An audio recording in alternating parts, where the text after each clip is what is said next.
Well, Elizabeth, where are you there? You're behind your water bottle. It's 4:33 a.m. on Saturday, and we're the only ones up.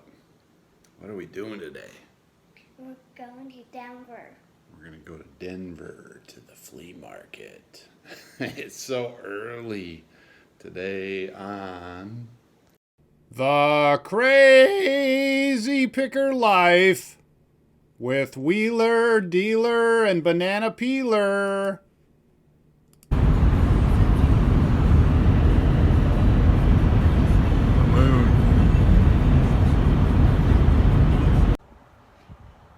Welcome, fellow pickers and would-be adventurers. Early morning dealer here. Crazy Picker Life. Well, I was really groggy last night. That was a long day yesterday. Looking at that stuff with Wheeler last night, man, I tell you what, a good 4-hour sleep will let you shake that off. That's all you need. Actually driving in the morning on 4 hours sleep. Oh, we were waiting for the sun to come up, and it's up. So we're moving. So we are heading west. That's where Denver is. You can almost see it. You can almost hear the flea market. You'll look really hard. Does everybody see it? We're almost there.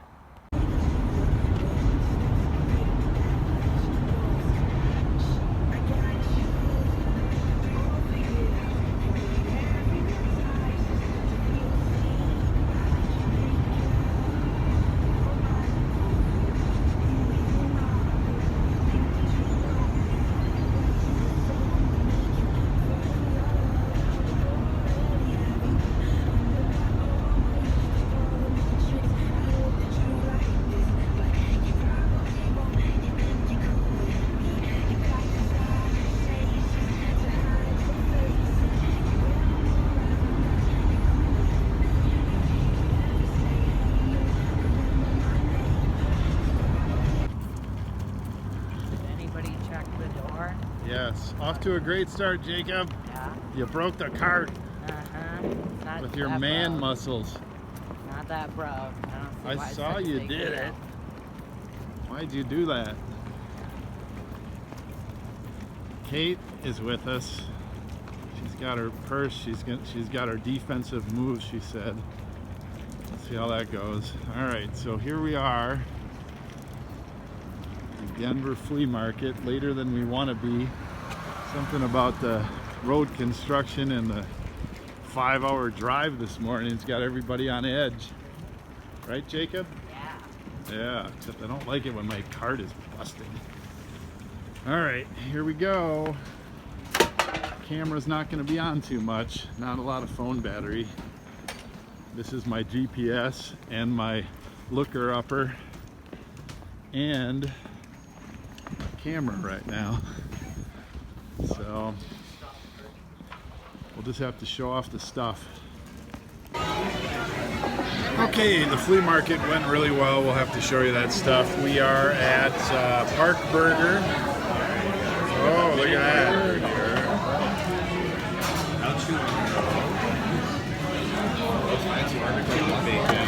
Yeah, good stuff here at the Park Burger, downtown Denver. Thank you. I'll be right there. Thank you. Let's take a look. I don't know. Very hot burger. Very good stuff. And we got a big burger. Oh my gosh. I think we're having fun. Okay, I gotta eat. Okay, we're getting some furniture here. We're in the desk section. Kate, did you find a desk? We got Kate a desk and a chair as part of her welcome to the business thing. This place is a zoo. Woo! Time to go home. Only a long drive ahead. Yes. Time skip. Okay, so we got out of Denver yesterday. We did go to IKEA. Had some fun. Got a desk and a chair and some other stuff. Got out of there and did some storm chasing all the way back home through Kansas. We stopped in Kobe and picked up a lawnmower. And I don't know how we fit that in the van. And we picked up some rugs that we had cleaned there along with our rest of our cleaning and put those in the van. The van was so full, and then we storm chased through every kind of possible summer weather you could imagine. I thought I spotted a tornado. I don't know. It was way off in the distance, and it's hard to tell because the light and the lightning and the clouds and the rainbows and the sunshine, it was a weird mix. We've had some weird, crazy weather, and then there was a good 120 miles of 40-mile-an-hour winds, crosswinds plus, and rain all the way from rain to super hard rain, torrential rain, and hydroplaning and 40 miles an hour max. And oh my gosh, so we got back last night at like 10:30. Got unloaded, and that was it. So we brought a whole bunch of stuff home from the flea market. I don't know if everybody likes to see this stuff. I like showing it off a little bit because it's sort of the pinnacle of the business. If you find cool stuff, this stuff is kind of fun. I like to pick up stuff I like. I don't always make money on stuff I like, but this time we picked up a lot of stuff that I like, so it makes it easier to work with it. This business is not easy, but you can have fun doing it. And, you know, we showed some stuff off the other day, the last video, and some of it was not so good. And then there was 5 or 6 pieces that were really good, and then a bunch of bread and butter. So my style of buying is I will buy everything in my path if I think it's a good money maker, and if I like it, it's even more. And so everything I buy is not good, but I'm a home run hitter, and so I swing hard at everything, and I probably find as much good stuff as anybody. There's probably a few exceptions out there. There's one on the West Coast, those storage unit people, the German dude and his wife out there that were on Storage Wars, they find cooler stuff than I do. There's a few other people. I mean, but we find cool stuff. I am not afraid to buy everything and anything that I think is good. And if it isn't, I don't care. I chuck it. I make it up in other good stuff. So it really doesn't matter. I don't sit there and ponder one thing. Hey, Sam. I don't sit there and ponder over one thing and then miss the forest around the trees. So if I'm looking at a tree, I look quick, I make a decision, I'm making an offer, I'm bundling, I'm buying, I'm moving on. I just buy like a frenzy. When the meat gets in the water, I'm like a piranha, you know? And so if you're watching this and you're one of the people that says, hey, look, I'm on a budget. I go out with $100 and I hardly ever spend it all. And I got to buy like $2, $3, $5 items. I mean, nothing against that. But if you're a person that's very cautious in your buying, the way I do business probably scares you. I'm sorry. We sell multiple $10,000 worth of stuff every month. And that just leaves it open-ended. But let's just say multiple $10,000 worth of items. We sell 500 plus items every month. Every month. Without hardly any exceptions. Last year we sold, I don't know, almost 7,200 items. And so we had a few busier months and maybe one month that was below 500 when we took a couple weeks off or something. But, you know, this is volume business, plus it's crazy stuff and fun stuff. So I know I can always gauge by some of the questions. And by the way, most of the questions and most of the comments are very supportive. I appreciate that. I can just feel some of the questions sometimes. I can see who's asking them. I can hear between the lines and around it. And it really, it mostly just hurts me because I realize that this person just doesn't get the overall picture. Now, like I said, most everybody who's watching gets it. I appreciate all the suggestive good comments and the constructive criticism and all the praise and all the interest and all the support. I really like that. So let's look at the stuff before I talk for an hour. Okay. Everything on the table, everything in these boxes. Let's look at it briefly. We didn't unpack the boxes. I'll talk about those in a second. Jacob says this is a repro. I paid $10. It's cool. It's Blatz. Ha ha hee hee. There is some sort of a heavy brass ballerina with a screw thread on the bottom. I paid in a bundle $30 for that. And Big Red 1979 Revel California pickup, sealed in shrink. So that should be good. I didn't look it up, but I just have a hunch. And we did look that up or something like it. That'll be $25, $30, $35 plus shipping. Yeah, I think it might be brass. Bears, Rain Tree, belt buckle's pretty good. Paid $3. Cummins diesel brass belt buckle should be pretty good. Paid $2 or $3. There's a model in there. I'm not going to open up some kind of space model. This is a motocross dirt bike stand, 350-pound capacity. I paid $15. It works. This is some kind of a Thrustmaster T16000M super controller. I think it's new in there, and I think we paid $20. I believe Wheeler looked that up. Sometimes I ask him to do that when he's not looking at cameras. I think he said we'll do well on that. First box of models. We bought a whole bunch of models. I estimate 200 models at about $2.75 each. Many are in shrink. Most, if not all, are new. There are some multiples. Here's a box full of small ones. Could be a couple decent ones in here. Typically, I will lot these up. Typically, these sell for $5 up to maybe $15 plus shipping each, depending. These are some kind of pumps. Paid $50 for the 3. There's some other piece here. There it is. That he threw in that I didn't look up yet. I haven't had time.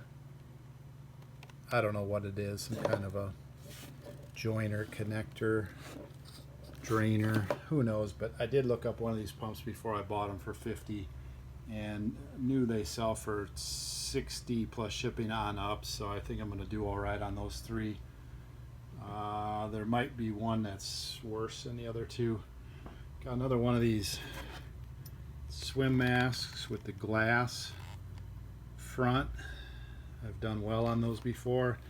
I believe that was a $5 item. Wheeler picked up some accessories for cameras. He said there were a couple good pieces in there. And then we just picked up whatever the creme de la creme or best sellers for us that were there. I don't remember what we paid. This was interesting because it was put in a lot as a new camera, and being that it's waterproof and all that, and new in there, new other in there, probably $50 or more. And then we opened it up and there was another $50 camera just sitting in there that the guy didn't know about. He had it taped shut. $10 Dremel, plugged it in, it works. Dremels are always good. Okay, this. Of course, you see something behind it. This is, when I first saw this, this was the last booth area that we went to before it started raining at the flea market. This is what I would call a museum quality model. And it's heavy, and it's made of wood, and the bottom hull is actually some kind of metal wrap that they put on there. And this thing has details galore. There's cannons down in there. It's got all the rigging and, you know, you name it. This thing is something else, okay? So I get there and I know the guy that's selling it because we buy stuff from him from time to time.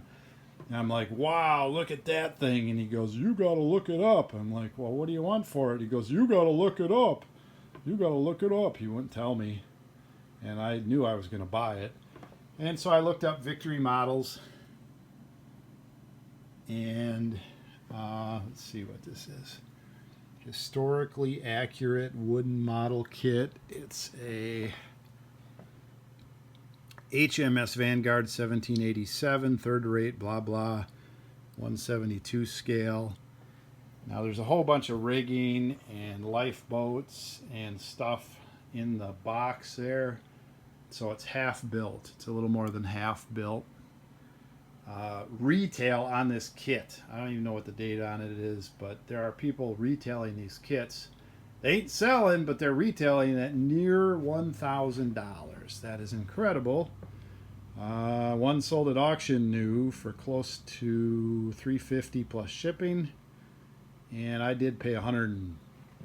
Let's see, how did that work out? 120 bucks.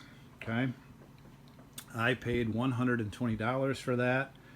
I think I'll at least double it, maybe more. Of course, it's not going to be that easy to ship. That thing was not that easy to get home in the packed van we had. But this is museum quality. This, when you go to one of these museums, like there's one in Manitowoc, Wisconsin, that's a nautical museum. They have all the ships like this that are all historical, and they got their little cue cards on them and displays and things like that. There's probably East Coast, West Coast. There's more stuff like this.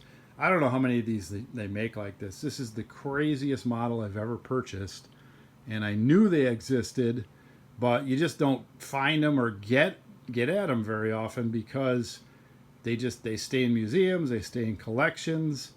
There just aren't that many of them. That's just my hunch. But that thing is insane, and it's super heavy. I don't even know how this fit in the box. Who knows? But it's like 20 pounds, just the boat.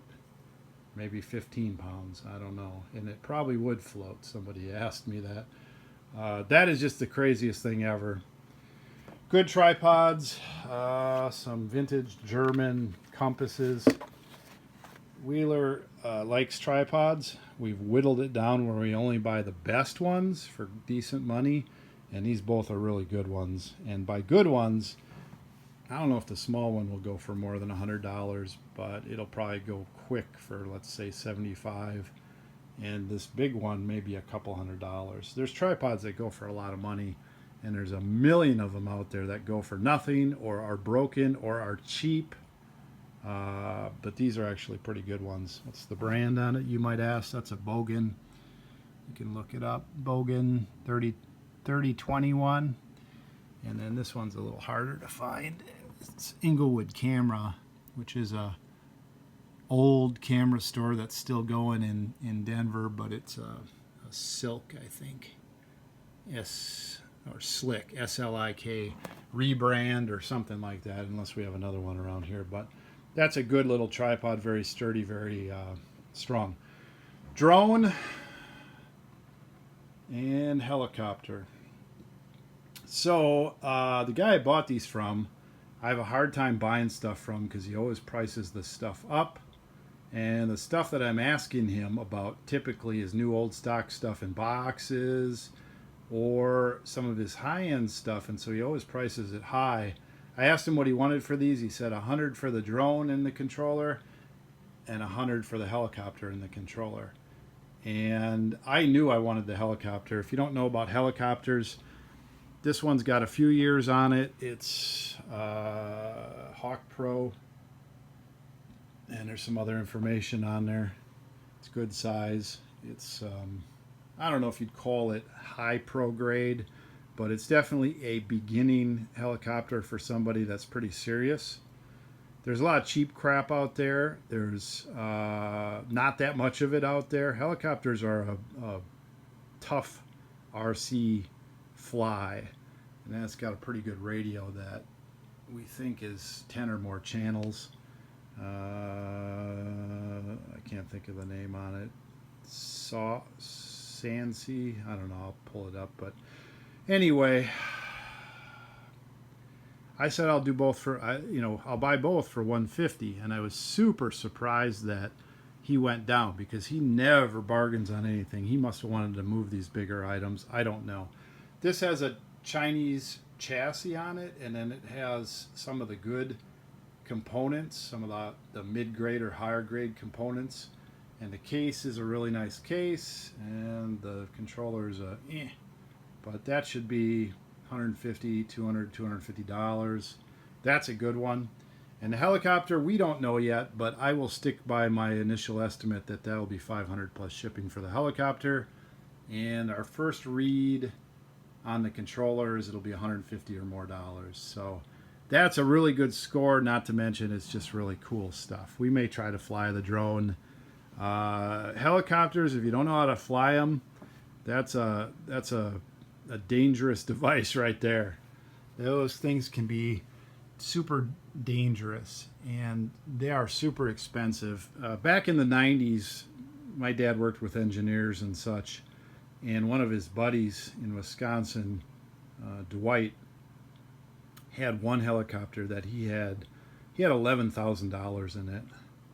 And these things are not cheap. This one probably retail is $1,000 to $1,500. And like I said, I think it's 10 years old, maybe a little older, something like that.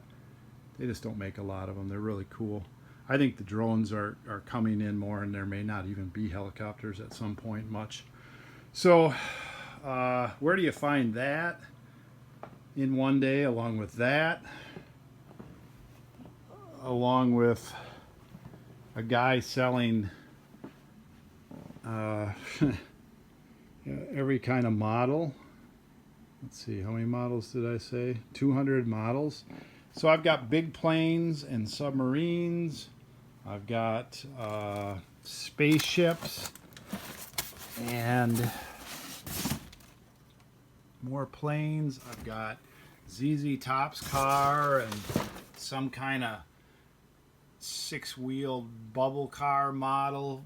It's kind of a Bandai or something cool thing. I've got more plane models. I did get this sign. It's a little rough, but $25. That'll be a good shippable sign for me.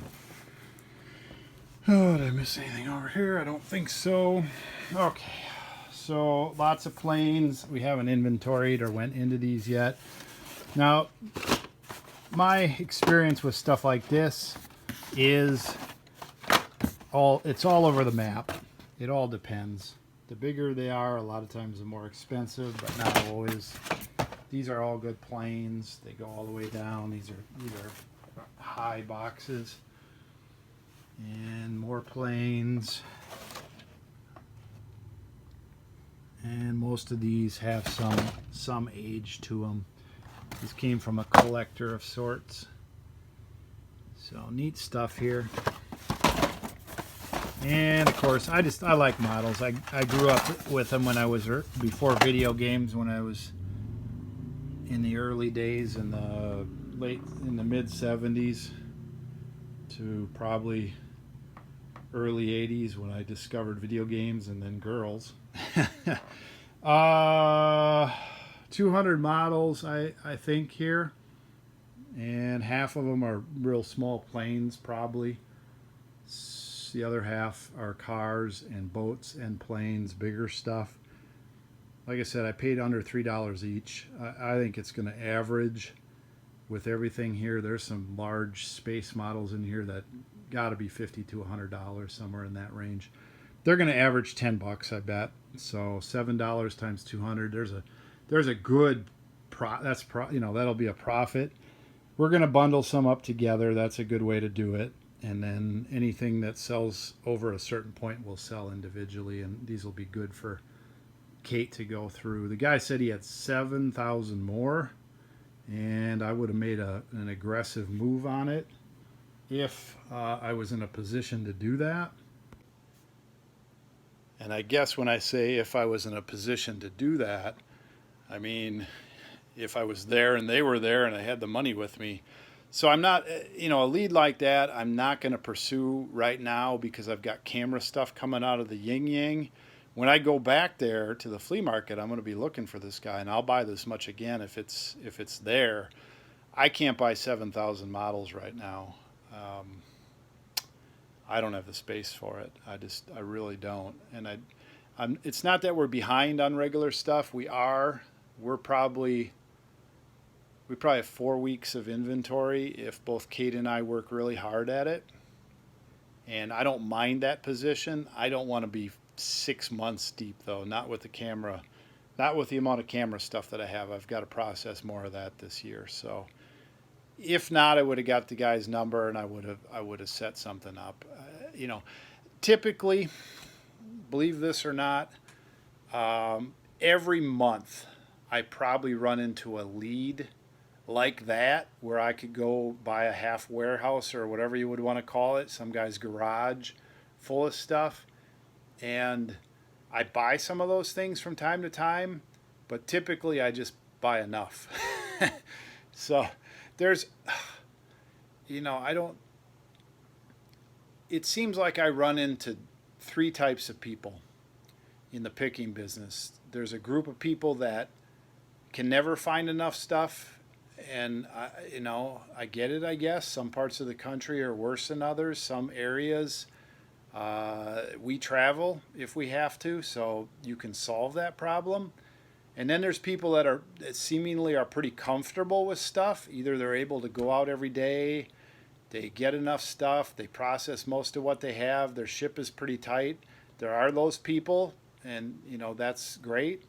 And then there's a bunch of people like myself that I have to turn stuff away, and it's not that I'm turning away junk. I'm turning away good stuff. Do I buy some junk? Sure, but the majority of stuff that I buy is resellable, and a lot of it is pretty good, and some of it is really great. And I turn away a lot of good stuff, just logistically and cash flow wise. So I guess, ultimately for me, if life was good, and I probably would get sick of it after a few years, I should just be a buyer. I don't know why. Ask another buyer why they find so much stuff, and I can list 10 traits or 10 things that I do that make me a good buyer. But it all comes from practice, and a lot of it comes naturally. And a lot of it is just hard work. So Friday was not all picking, but Friday for me was a 15-hour workday, and yesterday was an 18-hour workday. So I'm burnt today, but this is what you get. So if you like this stuff, like I do, and let's see, I probably spent $1,000. There's good profit here. It's more than triple. It's more than triple out of this stuff. So that's what we do. All right, I got to relax the rest of the day. If you've watched it this far, I'm going to have a topic here again soon. I'm not sure if I'm going to do a continuation of breaking away from the last video. A few people asked to have an extension on that topic. I've got other topics, but I think I'm going to put out a topic video sometime this week, and then we'll go from there. Thanks for watching. I appreciate all the support and comments and thumbs up and subscribers. We're having a lot of fun here. If it looks like I'm breathing hard, I am. If it looks like I'm frustrated, I'm not. If it looks like I'm a little overwhelmed, I am. That's how the game is played. I like to max it out. Pick well, list often. Dealer out. Phone us. What? Are you following us around? Yeah. Why are these things following us? I know.